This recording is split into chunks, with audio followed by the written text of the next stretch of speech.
Assalamu alaikum dear students. Today we are going to discuss our next chapter, that is coordination and control.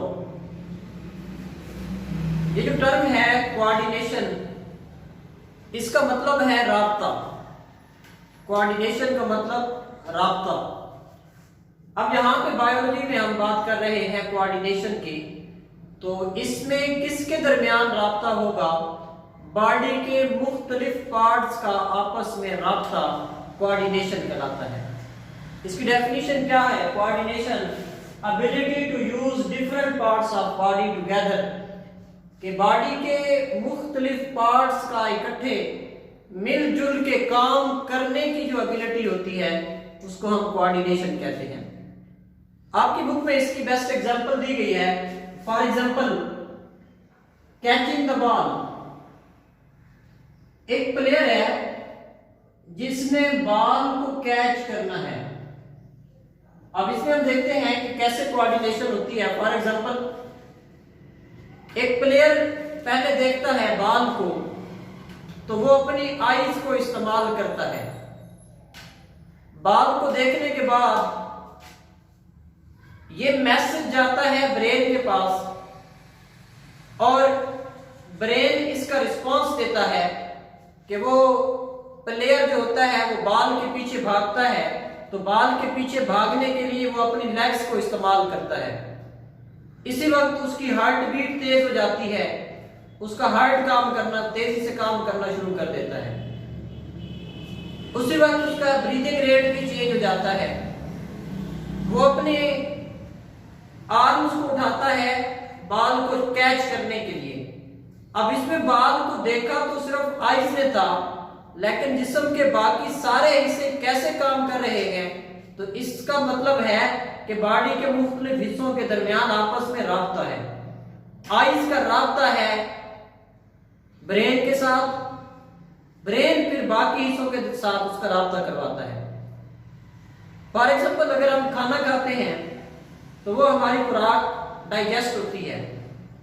जैसे ये खुराक मुंह में पहुंचती है तो हमारे माउथ के अंदर सलाइवा की सेक्रीशन स्टार्ट हो जाती है। फिर ये खुराक स्टमक तक जाती है, स्टमक के अंदर सेक्रीशन होना शुरू हो जाती है। स्मॉल इंटेस्टाइन में जाती है, फिर सेक्रीशन होती है। खुराक लार्ज इंटेस्टाइन में। इस तरह जैसे हमारी खुराक मूव कर रही है तो बॉडी के मुख्तलिफ पार्ट्स आपस में कोऑर्डिनेशन कर रहे हैं, तो इसको हम कहते हैं कोऑर्डिनेशन।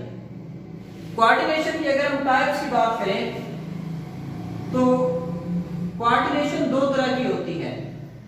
एक नर्वस कोऑर्डिनेशन है और दूसरा केमिकल कोऑर्डिनेशन।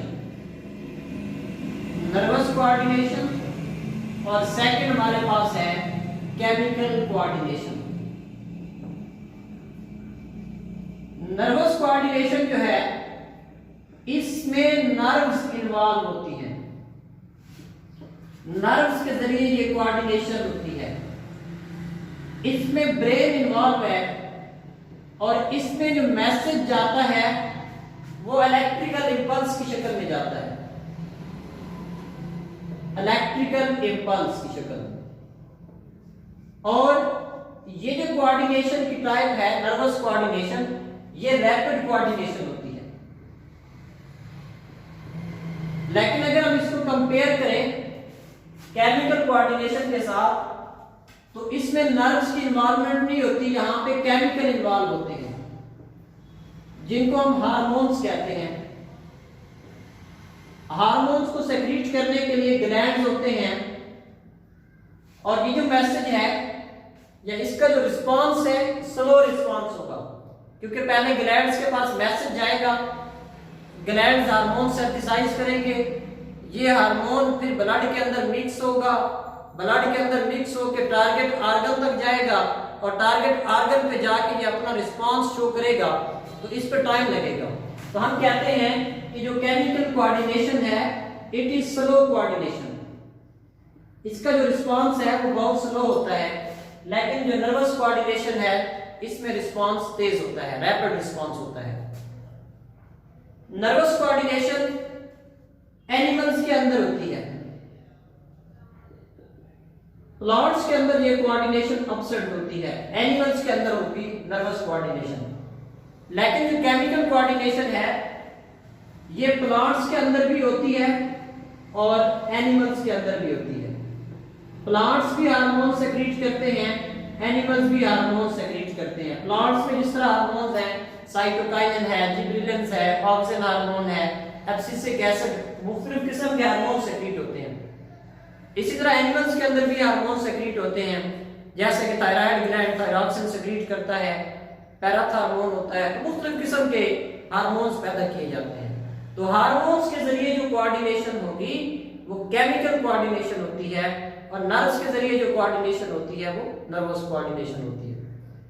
नेक्स्ट हम देखते हैं कि कोऑर्डिनेशन में कौन कौन से कंपोनेंट्स इन्वॉल्व हैं। तो सबसे पहले इसमें स्टिमुलाई होती है,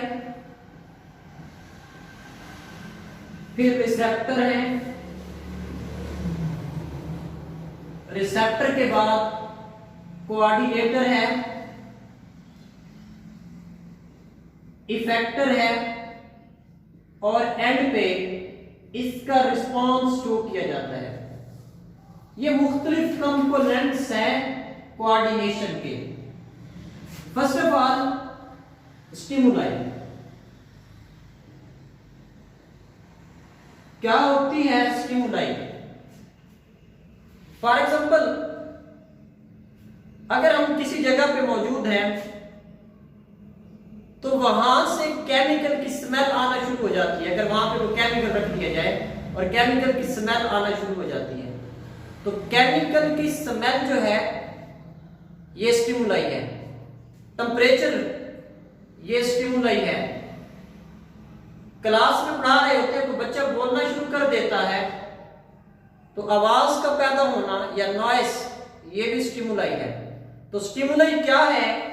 any change in external or internal environment, external or internal environment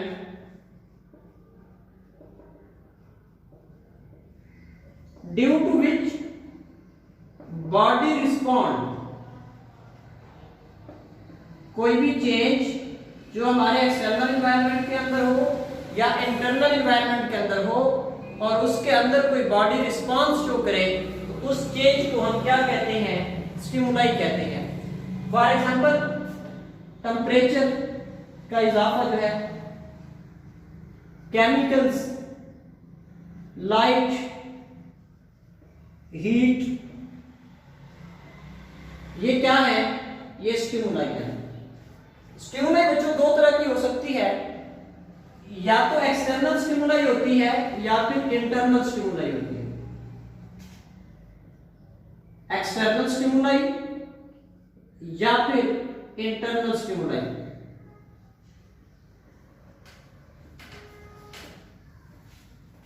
external stimuli में क्या होगा कि चेंज आएगी, any change in external environment. किसी भी लिविंग ऑर्गेनिज्म के एक्सटर्नल एनवायरनमेंट के अंदर अगर चेंज आती है तो एक्सटर्नल एनवायरनमेंट में आने वाली चेंज एक्सटर्नल स्टिमुलाई कहलाती है। एग्जांपल जैसे कि केमिकल्स है, बाहर के एनवायरनमेंट में चेंज है तो ये एक्सटर्नल स्टिमुलाई है। लाइट एक्सटर्नल स्टिमुलाई है, नॉइस ये एक्सटर्नल स्टिमुलाई है। बिल्कुल ऐसे ही स्टिमुलाई इंटरनल भी होती है जो बॉडी की इनसाइड हो रही होती है। बॉडी के इनसाइड का एनवायरनमेंट भी सम टाइम चेंज हो रहा होता है, उसको हम इंटरनल स्टिमुलाई कहते हैं। तो क्या है internal stimuli? Any change in any change in internal environment of organism. कोई भी ऑर्गेनिज्म है, अगर उसके अंदरूनी माहौल में कोई तब्दीली आती है तो उसको हम इंटरनल स्टिमुलाई कहते हैं। फॉर एग्जांपल इसकी हाई ग्लूकोज कंसंट्रेशन। बॉडी के अंदर अगर ग्लूकोज की कंसंट्रेशन ज्यादा हो जाए तो ये बॉडी के इंटरनल एनवायरनमेंट की तब्दीली है। हाई ब्लड प्रेशर, ब्लड का प्रेशर ज्यादा हो जाए तो इसको हम कहते हैं इंटरनल स्टिमुलाई। तो स्टिमुलाई दो तरह की होती है, एक एक्सटर्नल, दूसरी इंटरनल। एक्सटर्नल स्टिमुलाई वो होती है जो हमारे बाहर के माहौल में होती है, और इंटरनल स्टिमुलाई वो होती है जो हमारे अंदर के माहौल में होती है। इसका जो सेकंड कंपोनेंट है वो है रिसेप्टर।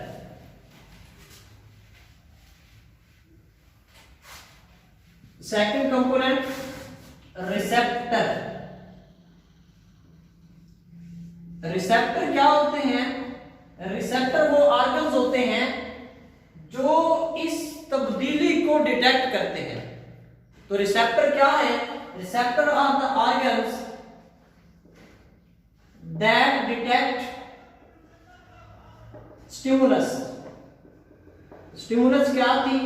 चेंज इन एनवायरनमेंट, कि हमारे एनवायरनमेंट के अंदर जो चेंज आ रही थी उसको डिटेक्ट जो करते हैं वो रिसेप्टर होते हैं। जैसे हमारे स्टिमुलाई दो तरह की थी, एक्सटर्नल और इंटरनल, बिल्कुल ऐसे ही रिसेप्टर भी दो तरह के होते हैं। एक्सटर्नल रिसेप्टर जो एक्सटर्नल स्टिमुलाई को डिटेक्ट करते हैं, और इंटरनल रिसेप्टर जो इंटरनल स्टिमुलाई को डिटेक्ट करते हैं। तो रिसेप्टर क्या होते हैं? रिसेप्टर ऐसे ऑर्गन्स को कहा जाता है जो स्टिमुलाई को डिटेक्ट करते हैं। मिसाल के तौर पे एयर, आवाज को डिटेक्ट करने के लिए एयर क्या है? ये रिसेप्टर है, सेंसर भी कहा जाता है इसी को।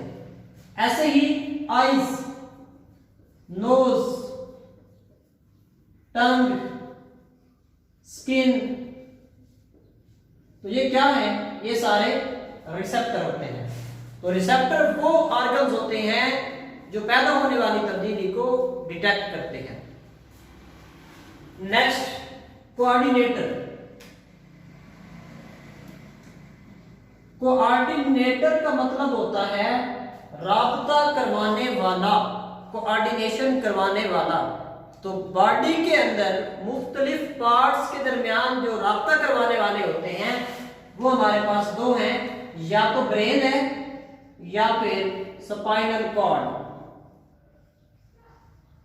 ब्रेन और स्पाइनल कॉर्ड, इनका क्या फंक्शन होता है?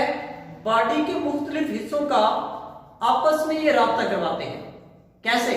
फॉर एग्जाम्पल, हमारे एक हाथ में कांटा चुभ जाता है, तो हमने वो कांटा निकालना होता है, तो एक हाथ में कांटे का चुभना और दूसरे हाथ में उस कांटे को निकालना होता है। अब इन दोनों हाथों का आपस में राब्ता कौन करवा रहा होता है?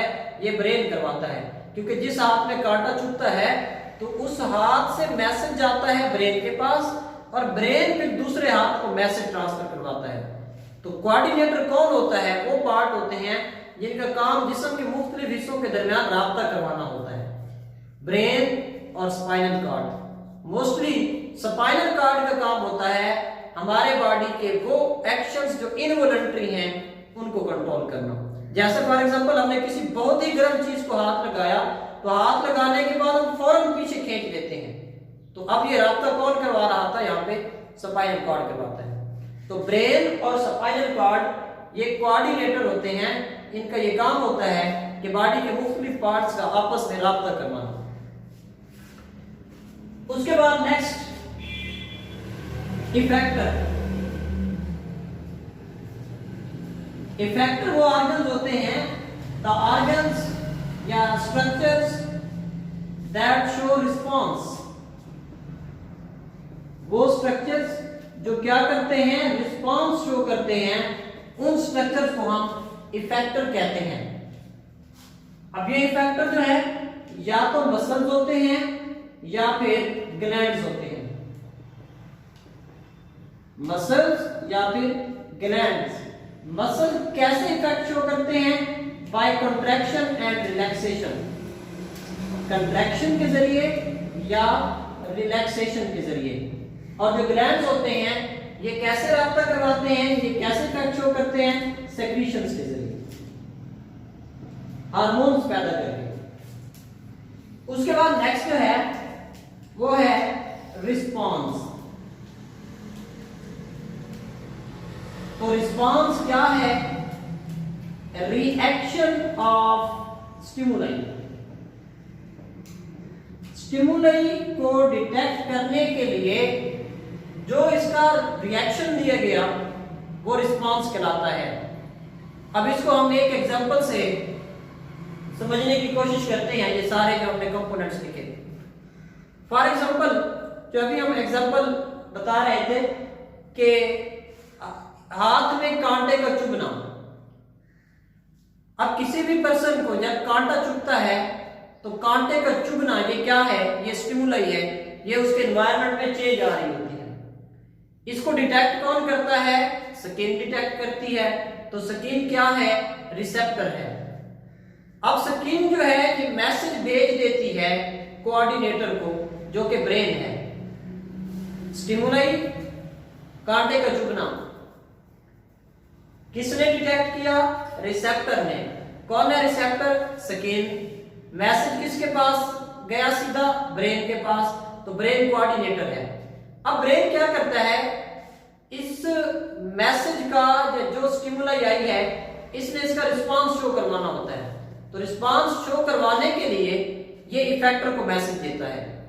और इफेक्टर कौन है, फॉर एग्जांपल दूसरा हाथ या मसल्स जो है, बाइसेप मसल और ट्राइसेप मसल्स, ये कंट्रैक्शन और रिलैक्सेशन शो करेंगे। तो बाइसेप और ट्राइसेप मसल्स क्या है यहाँ पे, ये इफेक्टर है। और इसमें रिस्पांस क्या होगा, उस कांटे को निकाल लेना, ये इसका रिस्पांस है। तो यहाँ पे 5 कंपोनेंट्स आपने पढ़े। सबसे पहले स्टिमुलाई, रिसेप्टर, कोऑर्डिनेटर, इफेक्टर और रिस्पांस। इस तरह हमारे जो बॉडी के मुख्तलिफ पार्ट्स हैं इनमें कोऑर्डिनेशन होती है। नेक्स्ट लेक्चर में हम इंशाल्लाह कोऑर्डिनेशन की, सबसे पहले नर्वस कोऑर्डिनेशन की बात करेंगे।